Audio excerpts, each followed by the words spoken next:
મામાવ GSRTC conductor 2024ની અંદર road સેફટીમાંથી એક પ્રશ્ન પૂછાયેલો હતો કે માર્ગ અકસ્માતમાં પીડિતોને મદદરૂપ થનાર માટે ચોક્કસ કયો શબ્દ વપરાય છે? તો એનો આન્સર આવશે ગુડ સમેરિટન.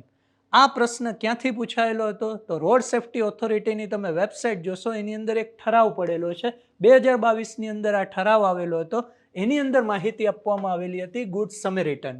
ગુડ સમેરિટન કોને કહેવાય? તો કે માર્ગ અકસ્માતમાં ગંભીર રીતે ઘવાયેલા વ્યક્તિ હોય એને ગોલ્ડન અવર એટલે કે અકસ્માત થાય એના પહેલા 1 કલાકની અંદર હોસ્પિટલ કે ટ્રોમા કેરની અંદર પહોંચાડનાર મદદગાર વ્યક્તિ, જેને આપણે કહેવામાં આવે છે ગુડ સમેરિટન.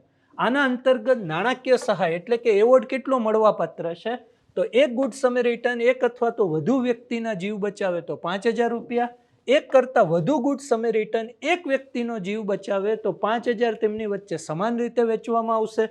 એક કરતાં વધુ ગુડ સમેરિટન એક કરતાં વધુ વ્યક્તિના જીવ બચાવે તો મહત્તમ રૂપિયા 5,000 પ્રતિ ગુડ સમેરિટન, અને એક ગુડ સમેરિટનને 1 વર્ષની અંદર મળવાપાત્ર પુરસ્કાર કેટલા? તો મહત્તમ 5 વખત. તો આવી જ નવી નવી માહિતી મેળવવા માટે વેબ સંકુલને ફોલો કરતા રહ્યો અને કંડક્ટરની તૈયારી કરતા એને આ રીલ શેર કરતા રહ્યો.